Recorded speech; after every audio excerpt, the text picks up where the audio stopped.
Hello everybody, this is Liisa here, and we are starting with our live event of this Saturday very soon. I'm very excited to be conducting this first live event for me. So the topic of today is how to master energy. And this is indeed a very mystical, very mysterious, very exciting topic, and obviously it ties in very tightly with a lot of amazing knowledge from spirituality and specifically tantric spirituality. But of course, before we can actually answer the question how to master energy, let's try to a little bit understand what energy is and how we should look at it, how we should understand it. Of course, when we look into modern science, how energy is looked upon or understood, then when we compare that understanding with the spiritual knowledge, especially the tantric knowledge, then a lot of limitations are becoming very evident relatively quickly. So specifically, the modern science is not very much acknowledging the subtle forces or the subtle energies. Even, when you look into modern science, physics or chemistry or biology or, astrophysics, whichever field of science you want to take, then it almost feels like they do talk about energy a lot in different fields, right? But at some point, they kind of draw the line and they don't go further than that. Like almost like, okay, we have such and such tools to measure energy, to feel energy, to use energy, to understand energy, but anything that our tools, our devices cannot measure, cannot feel, cannot pick up, then those things are like not existing. Like we don't go further all the time, or we don't kind of accept that there might be a lot of things that we don't know even about the human being, about the human mind, about the universe itself.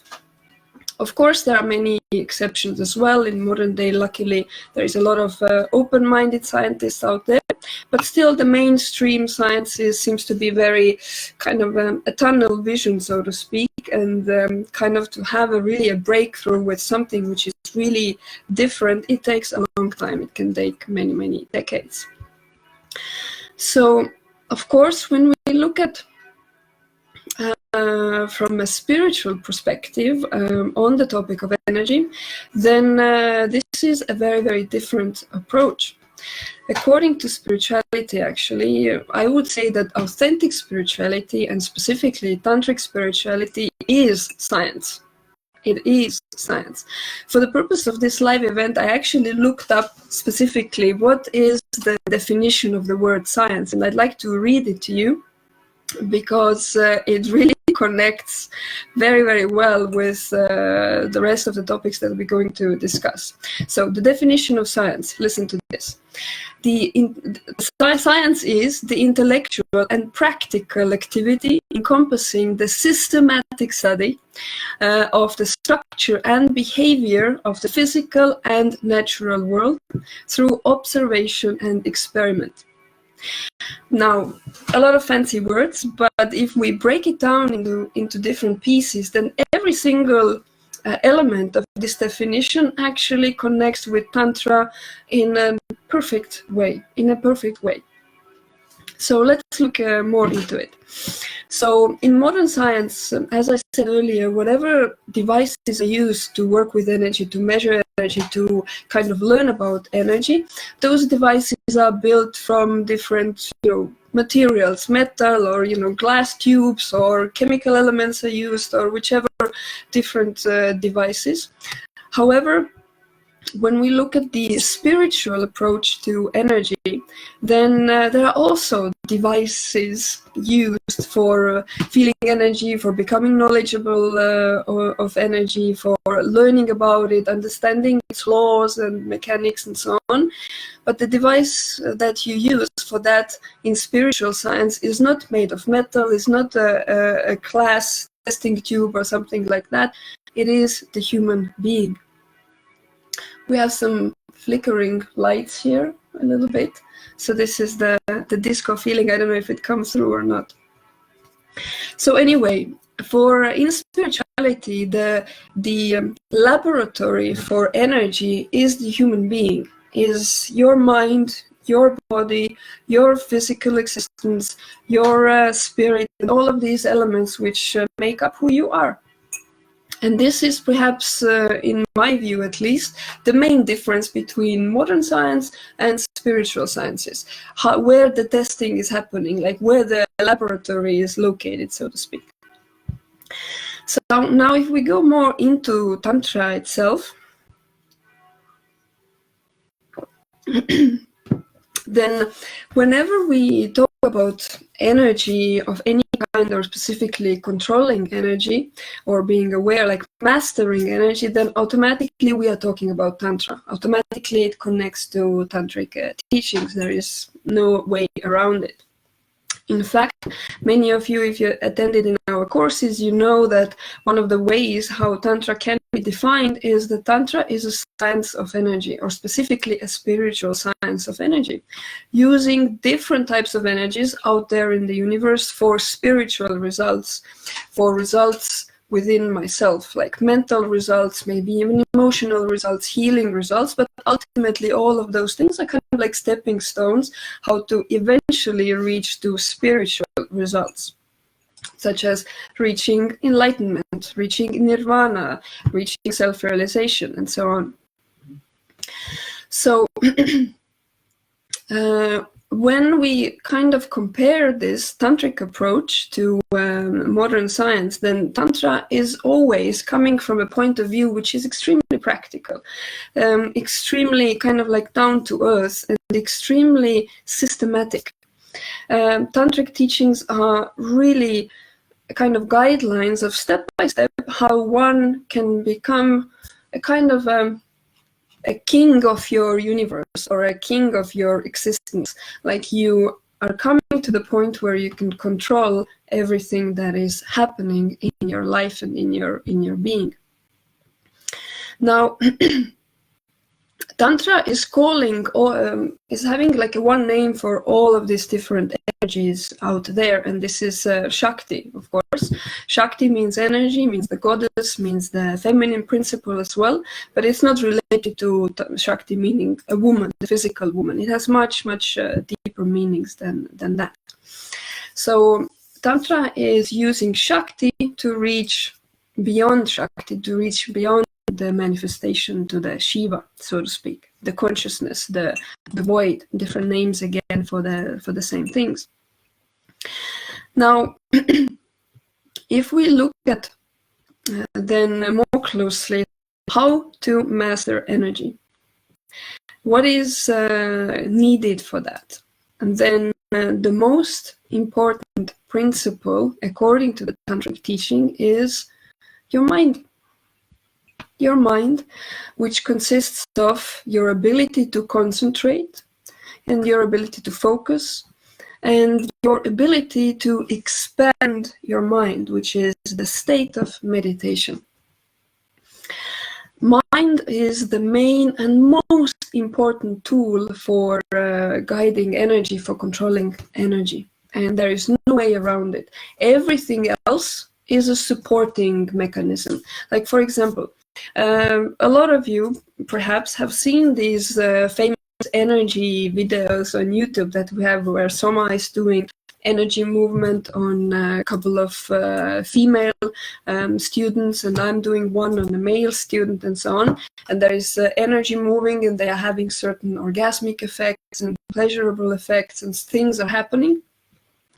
And many times people are, either in courses or so on, even on social media, making like jokes, like, so all it takes is to do this movement, like this kind of wavy movement above the person, and then already, yay, stuff is happening.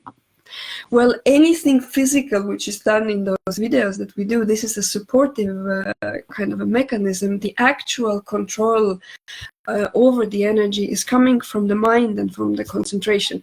If you would take the mind and concentration out of the equation completely and do whatever fancy movements above another human being, there would be zero effects. Nothing would happen. There is even a very, very famous saying in yoga which goes in the following way, saying that energy always follows the mind. So energy always follows the mind. What does this mean? And this is really a really important key ingredient in mastering energy altogether. So energy follows the mind. That means that wherever your mind goes, this is where energy goes as well. So whenever your mind is focused, is concentrated, is kind of like a laser, is powerful, this is where the energy goes as well, which means that effect that your mind is focusing on becomes amplified because more and more energy goes into this. And unfortunately, the opposite is true as well. In terms of opposite, that when the mind is very unfocused and very chaotic and very kind of all over the place, then the energy is also in that way, which means for a person whose mind is kind of scattered, you are having like a lot of thoughts, you are unable to focus, you have a lot of disturbances mentally, maybe a lot of emotional things, ups and downs and so on, a lot of things going on in your daily life, and your attention is all over the place and so on. It's very, very challenging at that situation to focus, to be kind of like a laser beam of the mind. And therefore, the major force that you would have normally in your disposal, the different types of energy, and we will cover those as well, what they are, like that very potent tool is useless. It's like it's scattered. It's like into 1,000 pieces, and 1,000 pieces, each of them are weaker than taking all of these 1,000 pieces together, so to speak, and making all of it go into one direction. So when we talk about control over the energy, the first step, the most important step, is the mind, the concentration of the mind, the focus of the mind. Now, let's look into some more known or more important types of energies that Tantra recognizes and uses for various practices. And that will give you a kind of a more practical approach as well, a more practical element to the discussion here as well. Give me a moment to have a sip of tea.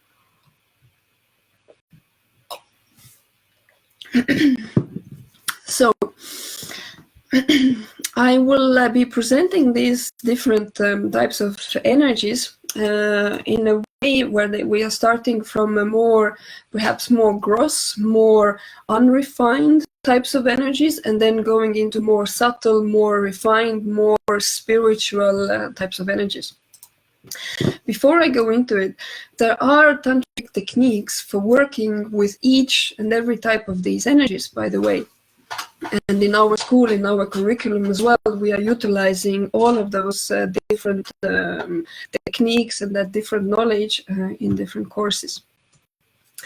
So the first type of energy we could mention here is the very famous prana, or life force.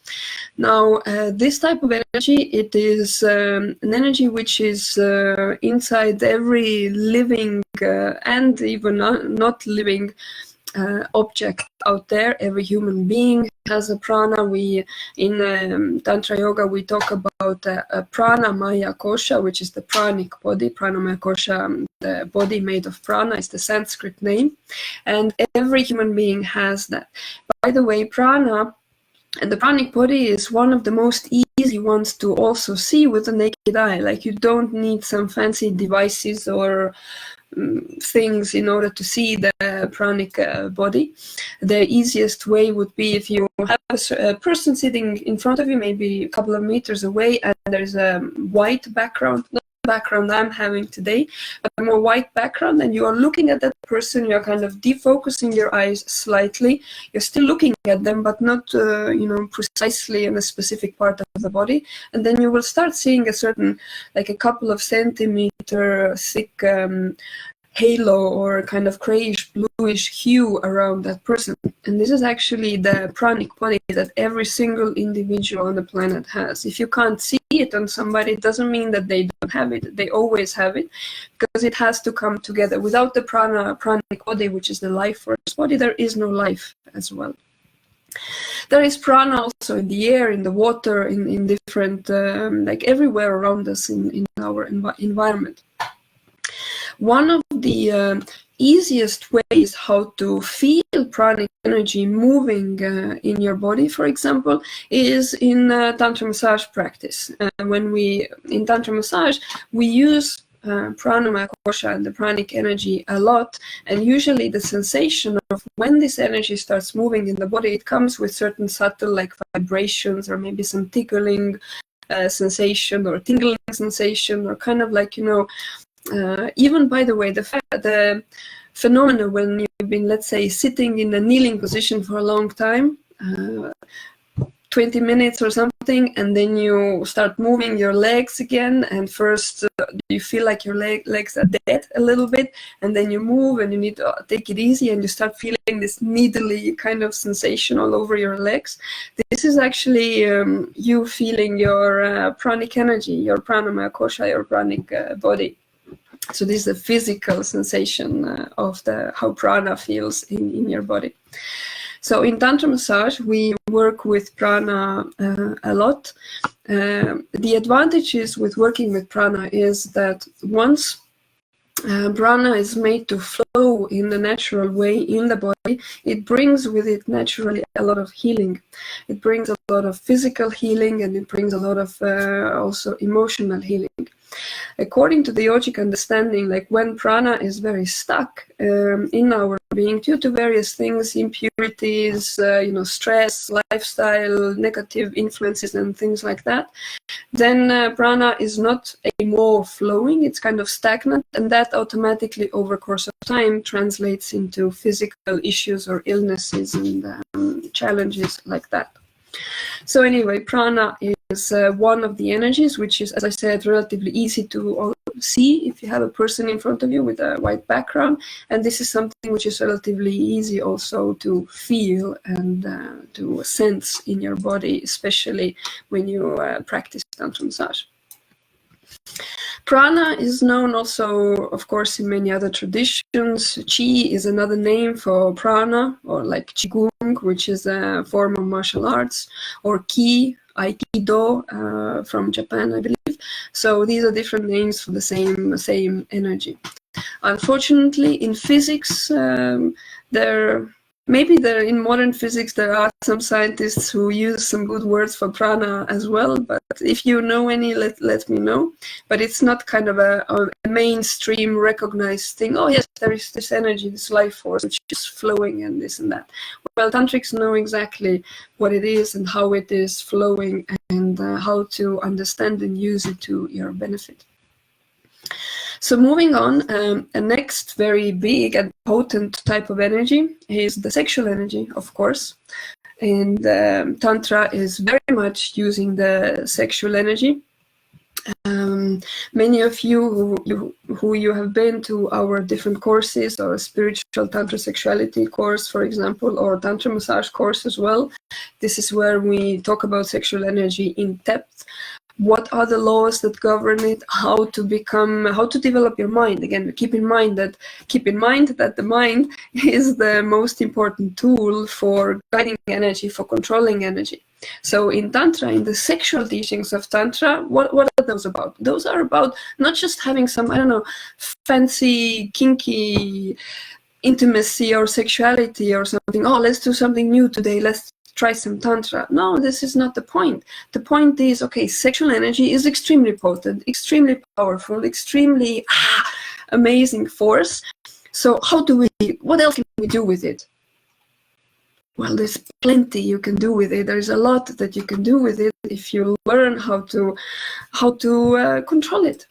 And guess what? The learning comes from the mind. Again, it comes from the mind. However, there is like a ton of different techniques that you can use how to train the mind. Like, luckily, Tantra is not some kind of a science or a teaching which tells us, okay, there is hundreds of different types of energies out there. The control of energy comes through the mind. So there you go, practice it. And you're like, where do I start? Should I just squeeze my eyes a little bit, or point here in the level of the third eye, or what should I do? Luckily, you don't need to guess. Luckily, Tantra is already a ready-made system, or authentic yoga is a ready-made system where it's presented to you. Hey, here it is. This is what you can do. These are the steps how to train your mind and reach to the place where you can control sexual energy or pranic energy or whichever other energy we will be mentioning here. So sexual energy is absolutely a phenomenal energy. It is there in every human being out there, in every human being, whether you feel sexual or not, it is always there. And in sexual tantra, this energy is used for spirituality, reaching spiritual results and self-realization through sexuality, and including sexual practices for that.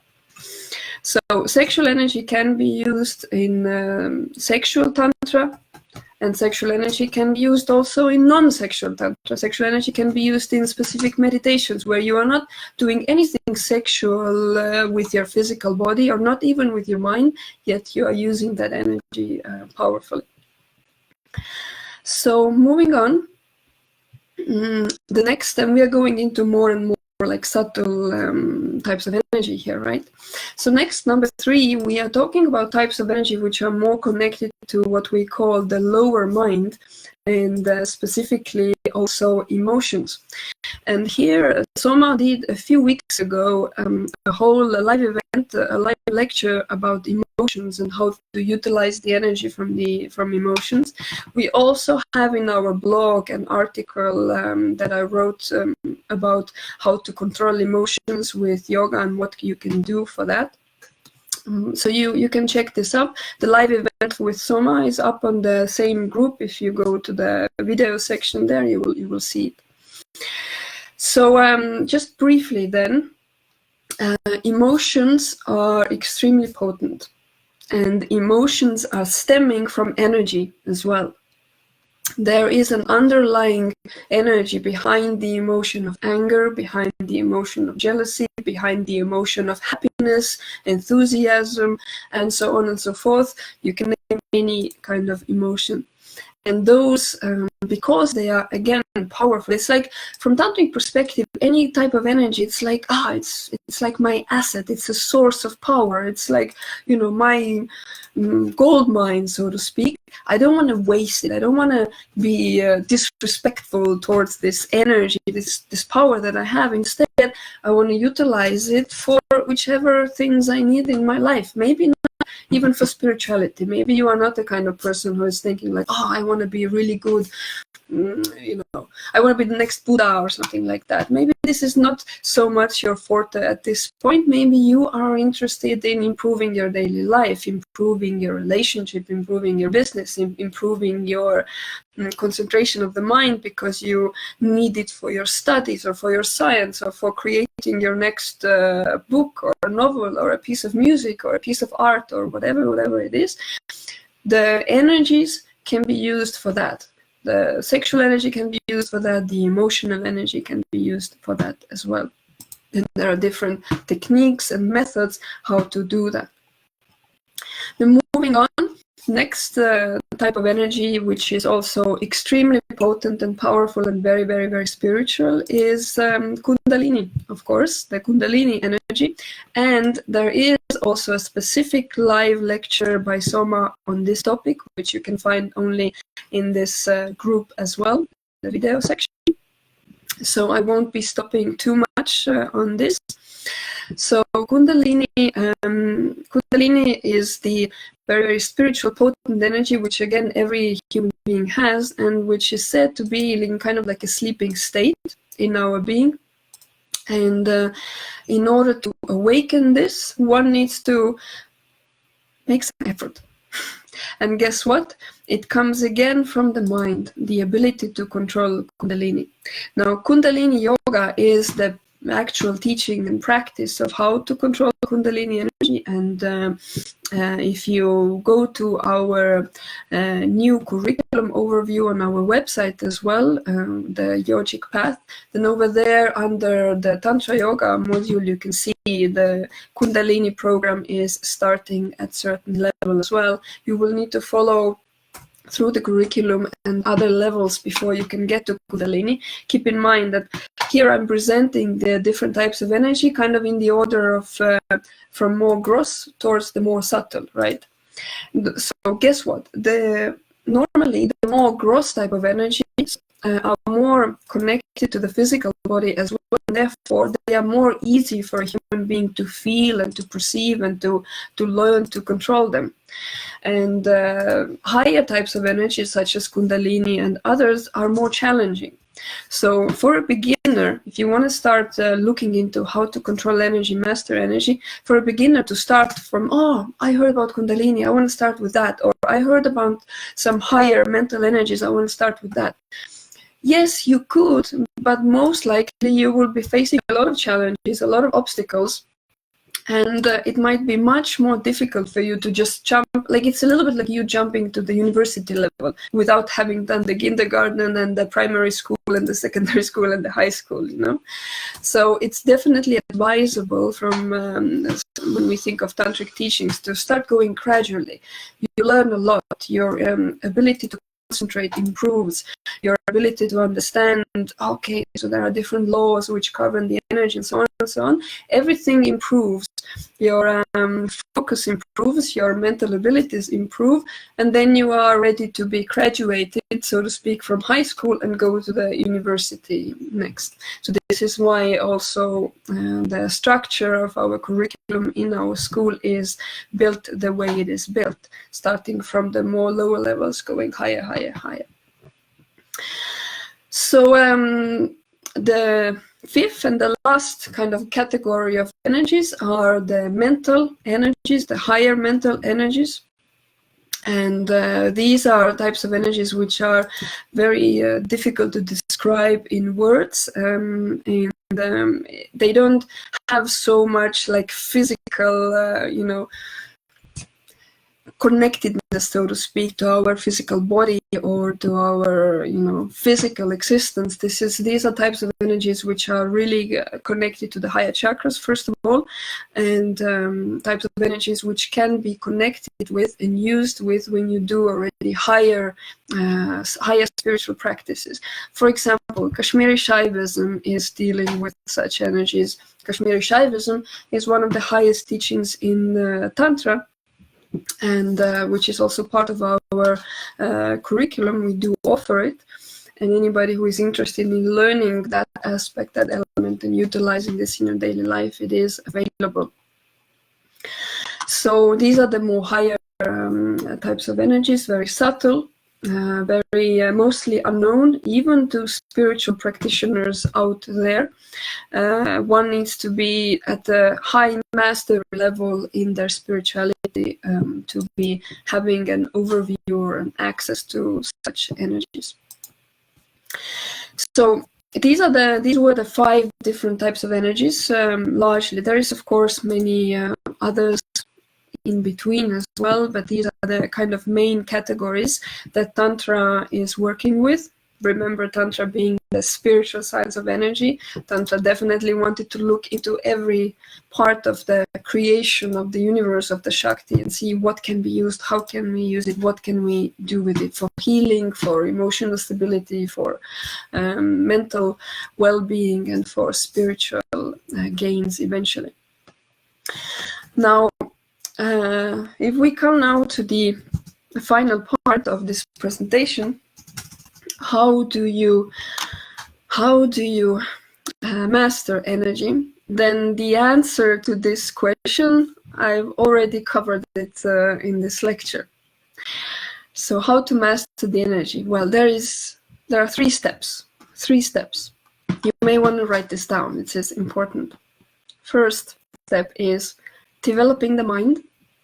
Second step is developing the mind. And the third step is developing the mind. So developing the mind and mental ability is the key to mastering energy. Now, you may think like, all right, I came to this lecture here with you, Liisa, and I really wanted to get some practical advice. You know, I've seen you do this video thing and move energy and whatever, maybe you met me in courses and this and that, and like I really wanted to get away something practical. Then I can tell you that this is the most practical thing you can get, developing the mind. Now, how to develop the mind? I'm glad you asked. This is a science in itself, how to do that. And luckily, in Tantric teachings, because we are a Tantra school, then we are happy to resort to Tantra for solutions like these. So luckily in Tantra, there are huge categories of techniques how to develop the mind. Number one, Hatha Yoga. Hatha Yoga is a form of Tantric Yoga, which is a meditative and energy-based yoga when it's done in its authentic form.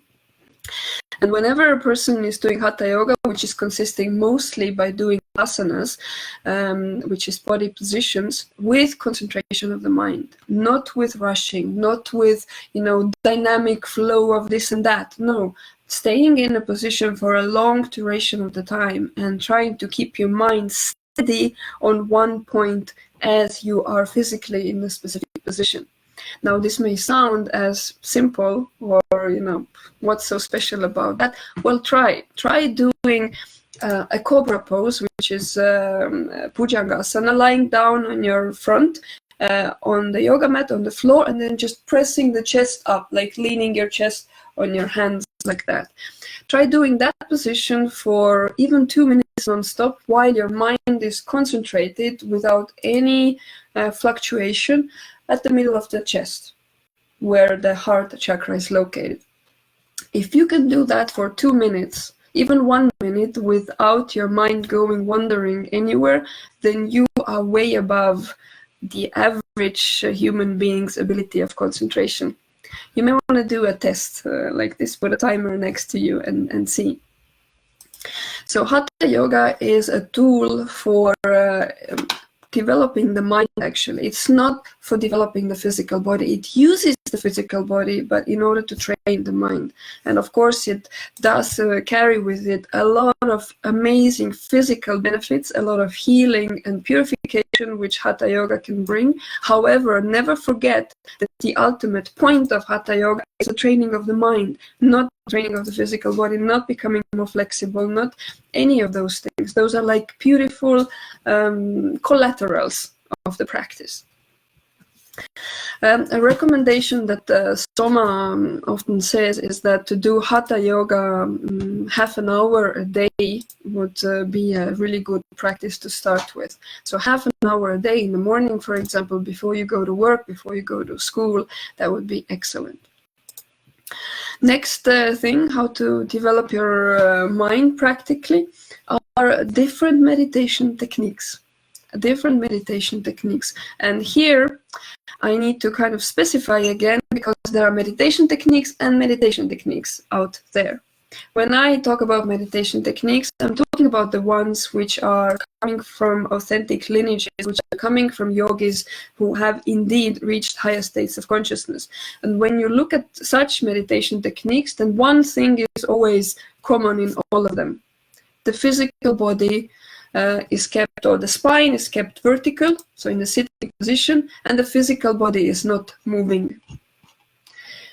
When you look at the other types of meditation out there in modern day, dancing meditation, singing meditation, laughing meditation, and whatnot, these are not the kinds of meditation I'm referring to. So I'm talking about the ones which are different techniques, visualization techniques, concentration techniques, and other things that are done mentally in your mind. And very often for a beginner, when you start doing these techniques, it will feel like, it's dead boring, you know? It's dead boring, it's very challenging, and this is the point. Your mind will resist you. Your mind doesn't want to concentrate, doesn't want to become trained. You know? The mind will not be jumping on the opportunity of, hey, exercises, wonderful, let's do more of those, please. No, I wish this were the case. It will be the opposite. Your mind will be giving you all sorts of hurdles and obstacles.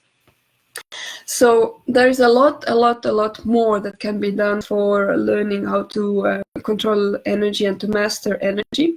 So the recommendation of Hatha Yoga will be definitely one of them to start with, and meditation. 15 minutes of meditation every day would be a very beautiful start.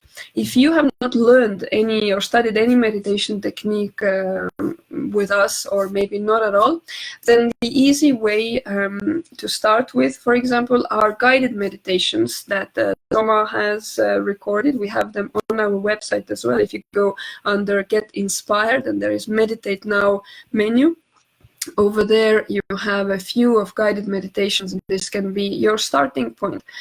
Other meditations are meditations with music, for example, using a specific music and kind of feeling the energy, the resonance from music having an impact on you. I can recommend, like most music of Mozart is really good for meditation, specifically on the heart chakra. So this is something you can do, and Mozart is available all over the internet for sure. And if you want something which is more higher, so to speak, something which is more connected to the crown chakra as well, then music of Bach is very good for that as well, and this is available on the internet everywhere. If you ever join our courses, our retreats, then we talk about a lot of other meditation techniques, such as in Trika meditation retreat, in Kashmir Shaivism definitely, and in others as well. So then you have the possibility to get more teachings and more knowledge regarding this. But the suggestions I made right now are already a really good starting point. So half an hour Hatha Yoga a day, and finishing with 15 minutes meditation, or doing the meditation later in the day as well, up to you, whichever way. So 45 minutes of practice per day. Now, I can tell you from personal experience that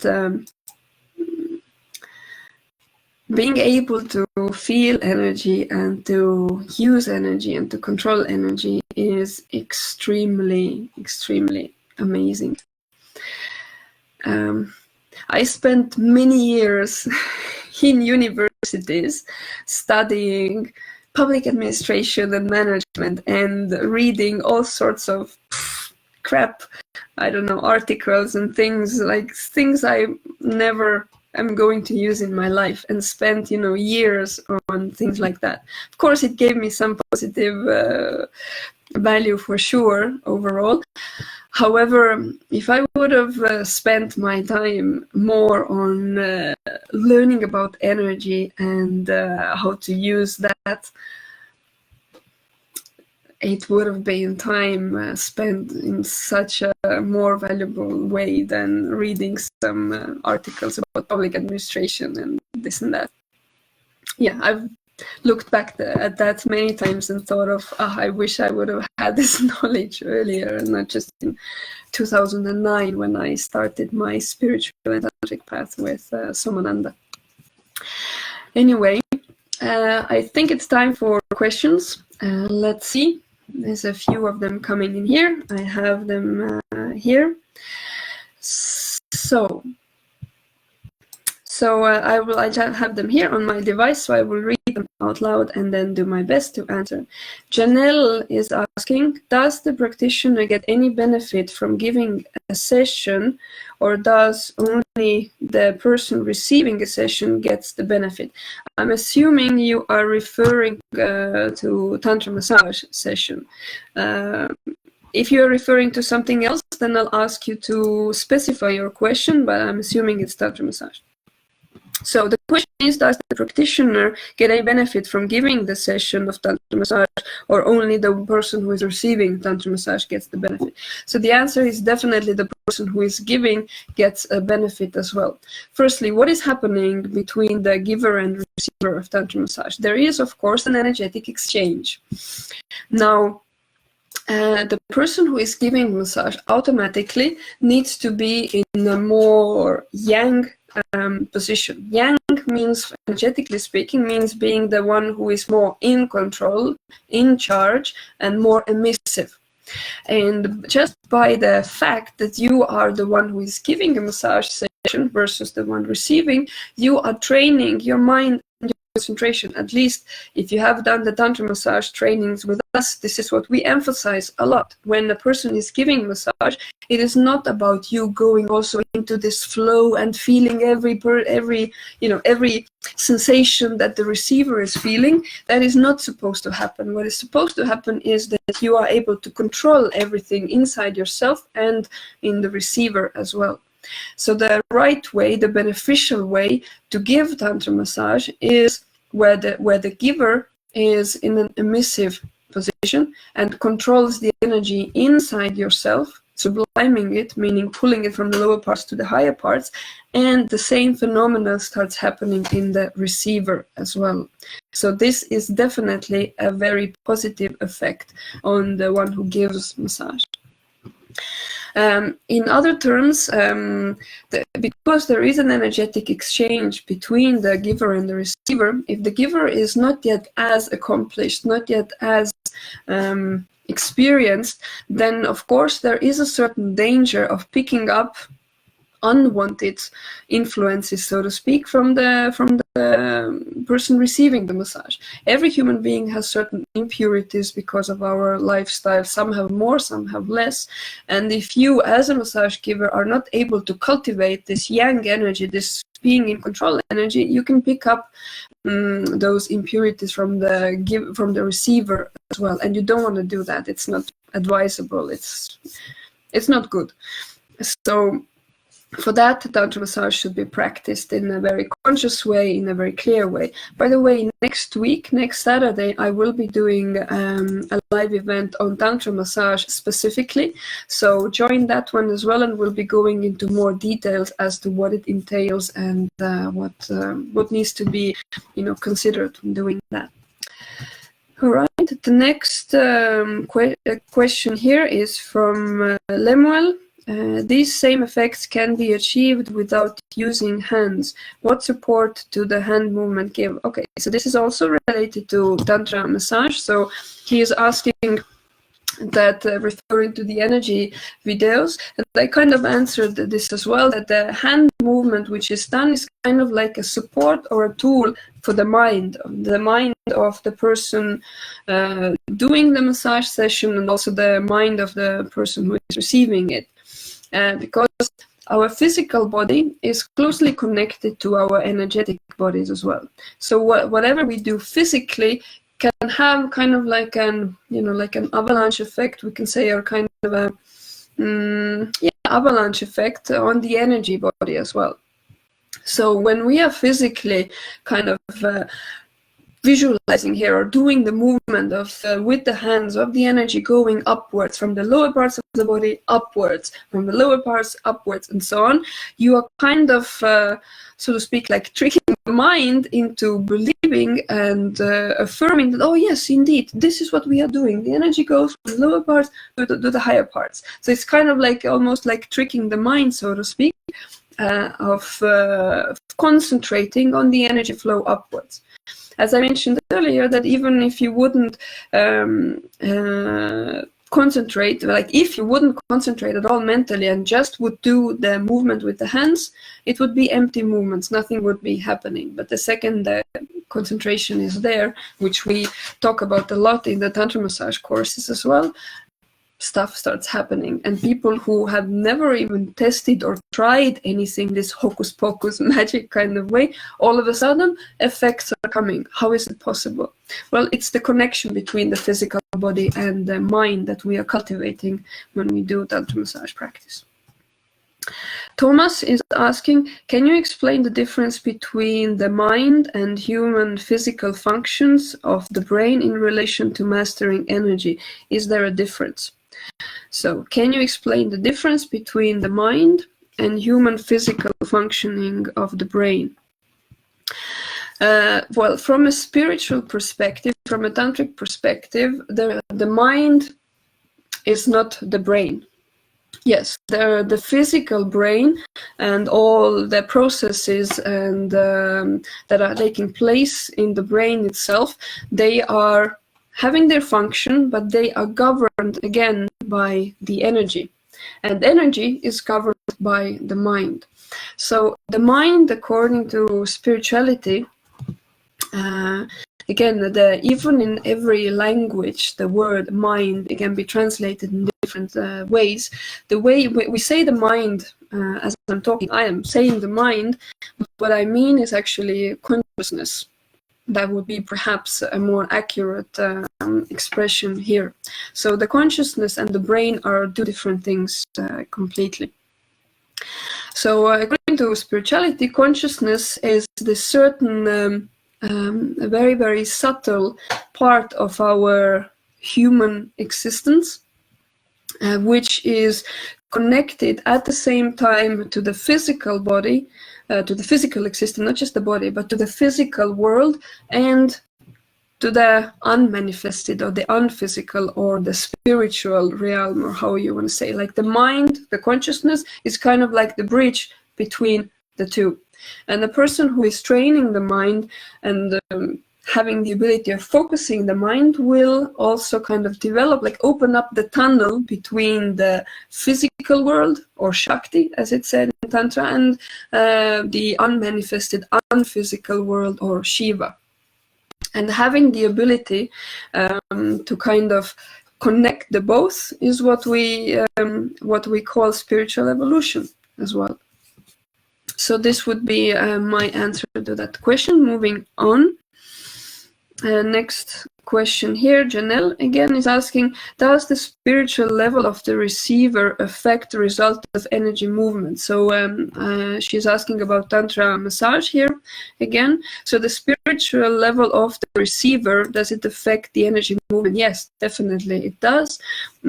Because firstly, what does it mean spiritual level? According to authentic spirituality, spiritual level means one's ability to control energy, essentially. So the spiritual level of a receiver, if the receiver of Tantra Massage has trained spiritually, authentic spirituality, I mean, not just some crazy dancing, jumping up and down kind of spirituality, but authentically, then that person is more able to control the energy and also to control their pranic energy and sexual energy, which are the two main types of energy used in Tantra Massage, and therefore kind of helping the whole Tantra Massage process, subliming the energy and having therefore much more deeper effects, more profound effects, more harmonious and beautiful effects. So absolutely this plays a role. Next one. Jana is asking if the Kashmir Shaivism workshop is recommended also for beginners. Yes, Kashmir Shaivism, despite the fact that it is considered one of the highest teachings in Tantra, and not just in Tantra, but in spirituality as a whole, as Soma says, this is the crème de la crème of spirituality. Like Kashmir Shaivism starts from enlightenment, so to speak, as he puts it. So definitely it's recommended. But one needs to keep in mind that this workshop is not anymore dealing with the sexual energy or the intimacy or how to handle him, oh, I'm upset, how to get over jealousy and all these things. Kashmir Shaivism is going into very, very high teachings. And definitely it is recommended to beginners because you can get a very, very profound understanding of the universe. Kashmir Shaivism is an absolutely incredible teaching because of its complexity and because of its a major spiritual potency, it's recommended to study this like several times, to be repeating. If it's a course in our school, for example, that you are interested in, then to take this course many times, to take the retreat many times. I personally have taken the Kashmir Shaivism teaching with Soma and with his teacher, and like, I don't know, 5 times by now, and I can tell you that next year, when it's coming up again in May, I will definitely be there, and I will participate 100% again, and I'm planning to take, go deeper, another layer deeper and another layer deeper. So yes, absolutely. Lalita Devi is asking, Liisa, are you planning to have a schedule for teaching yoga levels for next year? Will you teach them in Europe? So Lalita is referring to our Tantra Yoga module in our curriculum. And there are 23 levels there, and on top of it, other advanced teachings and chakra tapas. So yes, we are going to have a schedule for the Tantra Yoga levels. Our 2019 calendar is not yet fully compiled together. There is much more coming, and we are planning to offer Tantra Yoga level 1 and level 2 and 3 as well next year. So when exactly it will come, I will know in about a couple of weeks, once me and my team have been sitting down and taking care of all the elements there. Next question, Ellie is asking, once we are trained, do we all have the same level of energy? No, the level of energy between different individuals is not the same. It depends a lot. It depends a lot on what type of energy we are talking about. Also, when we talk about prana, for example, and pranic energy, the life force, this like how much of it you have depends a lot on your lifestyle. Prana is directly related to what kind of food you consume, what kind of water you consume, what kind of environment you live in. The more clean, obviously, and more pure the environment and food and water and air that you breathe and everything is, the more prana you also have in your being, and therefore physically more healthy you are. So you can see how this can be very individual. Somebody growing up in the Swiss Alps versus somebody, have lived in downtown Beijing all their life, their pranic levels most likely will be very, very different. About sexual energy, same thing is true in terms of that sexual energy, which is Oja Shakti. That's the name in Tantra for sexual energy. The level of that is also very different between human beings, because according to Tantra, sexual energy that we are born with is like a finite quantity, and this cannot be replenished once it's lost. And we lose sexual energy a lot, also specifically related to our which kind of sexual life we are leading. And one person has lost more than the other because their sexual lives are different, their sexual behavior is different. And in the spiritual Tantra Sexuality course, we explain what is different, how to stop losing sexual energy. However much you still have left, you can still do a lot with it, but definitely it's not the same level. And the same is true with other energies, well, emotional energies and so on. However, the more a person learns how to control energy, the more practices one does, the more access that person starts to having to energy. And at some point, there will be even no differentiation anymore, whether the energy that you are working with is the one which is like inside your energetic being, or it's kind of like you are as if downloading it from your environment. The energy out there in the universe is infinite, and being able to connect with it automatically means that you have infinite amounts of energy as well. So it is finite and different within our own being, from human being to human being, but through tantric teachings one can connect to infinite amounts of energies out there. Jana is asking, can you master the energy? Are you also less vulnerable emotionally, and you are not losing the energy in socializing with other people? Can you explain? Yes, definitely. So when you are mastering energy, then automatically it means that you are more yang, means more in control, more in charge, more able to choose which influences you are taking in and which ones you are not taking in. And therefore, you can also choose socially when you interact, how much energy you give away or not.